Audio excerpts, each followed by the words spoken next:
Se Jesus tivesse apenas morrido e não ressuscitasse, não haveria nenhum efeito prático.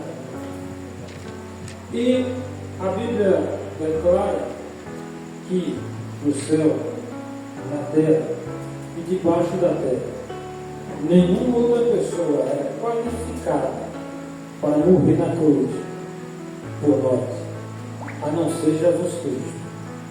Por mais que você encontre na Bíblia pessoas que tiveram profunda comunhão com Deus, como Abraão, como Moisés, como o profeta Samuel, e muitos outros homens de Deus que foram chamados de homens justos, perfeitos, santos, enfim, por mais que esses homens tivessem um grau de intimidade com Deus, de comunhão, se eles morressem em nosso lugar, não surtiria efeito.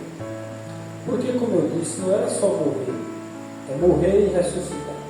Tanto é que o discurso de Paulo aqui está baseado nisso, porque na igreja de Corinto, alguns irmãos estavam dizendo que não havia ressurreição dos mortos, ou seja, os mortos morreram e não irão ressuscitar. Aí Paulo usa o seguinte argumento: se os mortos morreram e não irão ressuscitar, então Cristo não ressuscitou, porque quem garante a ressurreição dos mortos é Cristo. E se Cristo não ressuscitou, a consequência imediata é que os nossos pecados não foram perdoados. Nós ainda permanecemos nos nossos pecados, se existe a condicional, se Cristo não ressuscitou.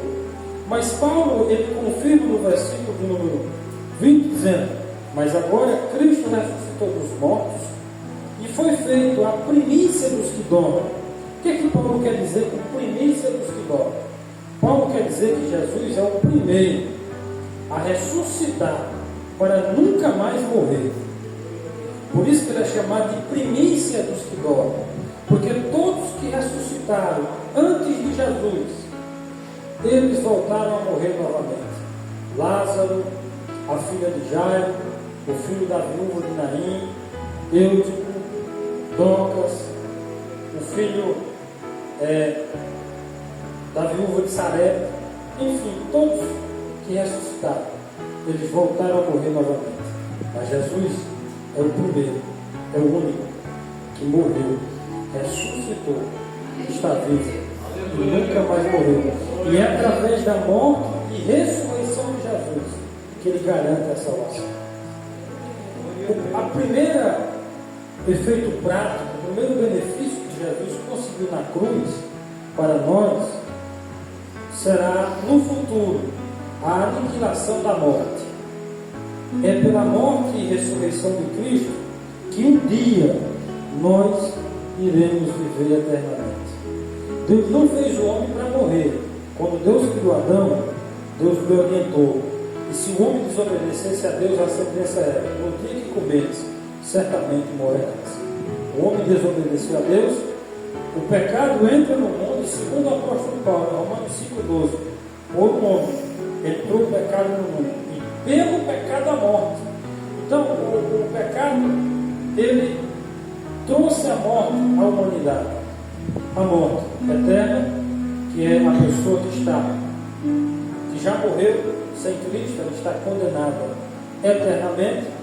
Trouxe também a morte física do corpo, que é quando a pessoa deixa de respirar e há uma separação entre a alma e o corpo, e a morte espiritual, que é a pessoa que está viva, como os ímpios, mas estão longe de Deus, estão vivos fisicamente, mas espiritualmente estão mortos.